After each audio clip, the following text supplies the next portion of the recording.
Hello, hi, it's Paul at SET English. We're going to do something a little bit different today. We are going to do some vocabulary. So we're going to do a spelling test to begin with, then we'll talk about some definitions, and then thirdly, we will go on and we'll do a quick exercise where we test our knowledge of those words. Okay, so bear with me, and we will do a spelling test. Just 5 words, nothing very complicated. Okay, so if you're with us, if you're online and you're watching the class now, say hi. It'd be nice to see if anyone's here, and just let me know where you are, and we can have a quick chat if you want to. If not, we'll just get on. We'll start with the spelling. All right.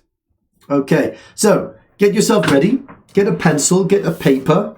I've got 5 words for you. Okay, 5 words, and we'll do that first, then we'll check the spelling, and then we'll look at some definitions. All right, okay, so here we go. Number 1, ill-conceived.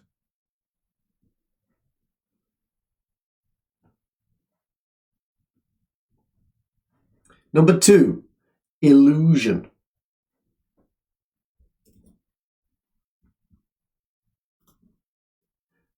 Number 3, immersive. Number 4, impede. And number 5, intact. Okay, now in listening part C, you don't get to hear words again. So that's it. You just check your spelling. Let me know if you can spell those. Just check it now. And what I will do is I will show you the spelling. Here's the spelling. All right. Ill-conceived, illusion, immersive, impede, intact. Okay. So I've got the definitions for these words already. I wonder if you know what they are. I wonder if you're aware of what those words mean. Rita Lee, hello. Rita Lee, perfect. Rita Lee's spelling was absolutely perfect. I'm just going to show you now.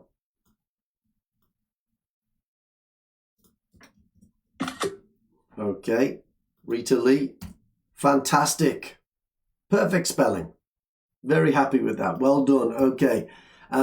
If anyone else is watching later on, obviously, if you can spell as well as Rita Lee can, very well done. Okay, so I'm going to go through the meanings of these words before we go on and we do some exercises. Okay, so ill-conceived.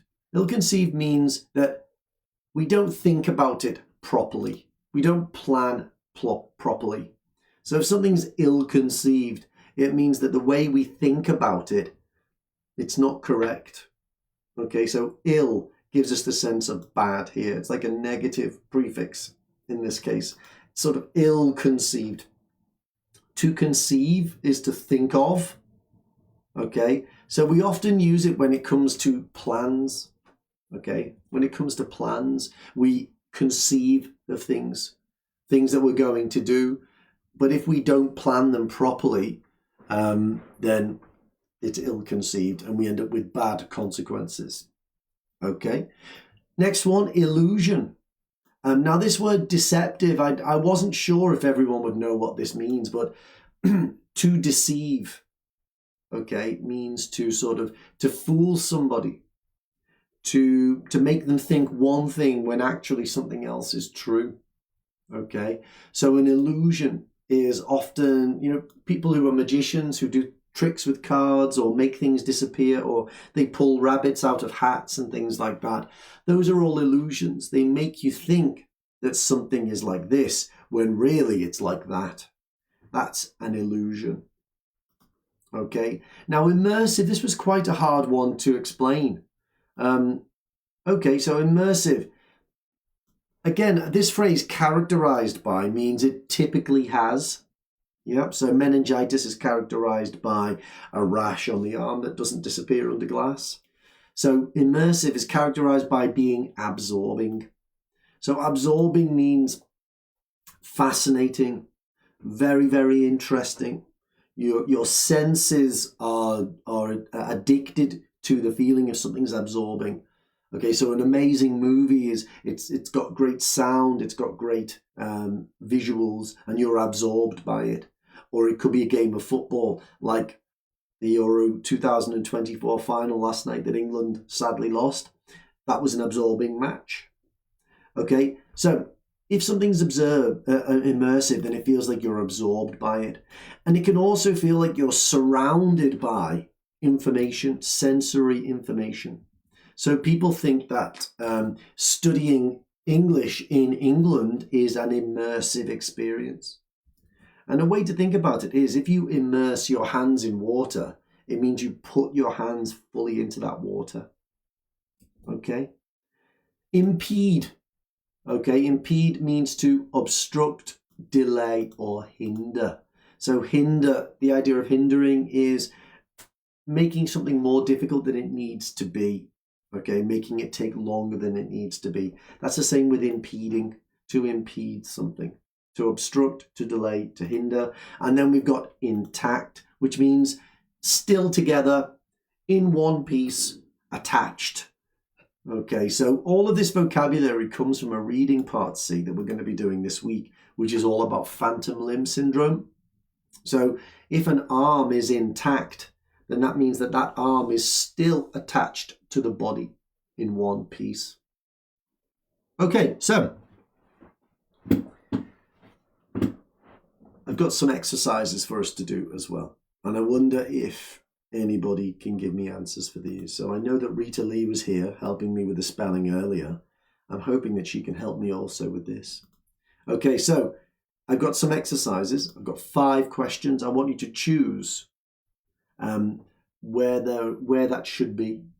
Okay, so we're going to be using the vocabulary. So I just want to know, do you know? Can you help me? Put the words in the right place inside these tasks. Okay, it's just a gap fill. All right, and that's all it is really. It's nothing very complicated, and all you have to do is just choose the vocabulary from there and put it into the right places. So here we go. Okay, so you got 1, 2, 3, 4, 5. Let me just give you a few seconds on the clock.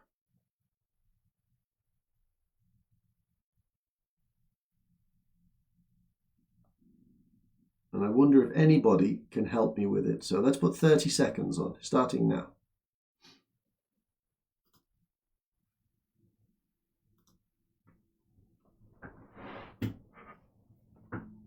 It's the kind of thing that we do all the time in our classes, guys.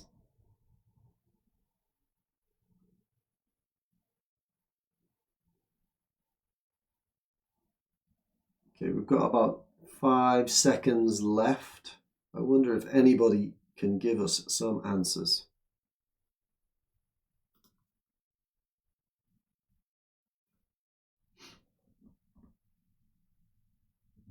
Okay, so let's have a look at the first one. Work placements give the opportunity to gain something experience. So I'm looking for an adjective. Now we've got 2 adjectives. We've got ill-conceived and we've got, 3, immersive, and we've got intact. Now, I would say ill-conceived experience, that would be negative. And intact means all together, still in one piece. That doesn't really make much sense. But immersive does. Okay, so if I put immersive over here, okay, if you are, let's say that you're a nurse and you're just trying to learn how to become a nurse, you're studying it. If you go and do a work placement, you're going to be surrounded and bombarded with sensory knowledge and ideas when things go well, when things go bad, what happens on a routine, daily routine, what happens when people come in with this problem or that problem. These are immersive experiences. Okay. Next one. Okay, number 2, his appearance of good health was something. He was secretly struggling with a serious underlying condition. So the way things appeared were not correct. The answer must be illusion. Yeah, illusion goes in there. It was an illusion. He wasn't really healthy. He looked healthy, but he wasn't. He was struggling with an underlying condition. Okay, the attempt to move Mrs. Green out of ICU was something. Her vitals dropped instantly. Well, that sounds like a bad result. Okay, so here we're talking maybe this wasn't a good plan, so it was ill-conceived. Okay, it was ill-conceived. Number 4, thankfully, after the accident, her spine is... What do you think? It's intact, isn't it? It's all in one piece. Okay, so there's no threat of paralysis. Excellent. Okay, and the last one. At present, the patient's family are not in agreement with the proposed treatment, which is something. Progress. Okay, well, that means it must be obstructing progress. We can't move forward, can we? Now, it's not which is impede. We've got present continuous here, so that means this changes to ing, doesn't it? Okay, so ill-conceived, illusion, immersive, impede, intact. I just thought it would be interesting because those 5 words, all really close to each other in the alphabet, they all came up in this one reading part C task that we are going to look at today in our classes. Okay, so I hope that was useful. Maybe some of those words were new to you, maybe all of them were, or none of them were. But what it was a good example of when we learn vocabulary, we come across new words, we should revise them. We should think about the usage that they have. We should also think about what the definitions are. So if you can make notes like this in your notebooks, here's the word, here's the definition, here's the usage, and then get people to review them with you. All you need to do is to do this for 2 weeks at SET English and you'd have about 80 words in your book. Maybe more, maybe 100. Then you just give it to someone and ask them, give me 10 words. I'll give you the spelling, the definition, and I'll give you the usage. Okay, so it's a great way to build up vocabulary and remember that vocabulary because that's what's important. Not just learn it once, but review it. Okay, and then you'll remember it forever. Okay, so let's finish there. Have a really nice day, and we'll see you soon. We'll see you tomorrow. Take care. Bye-bye.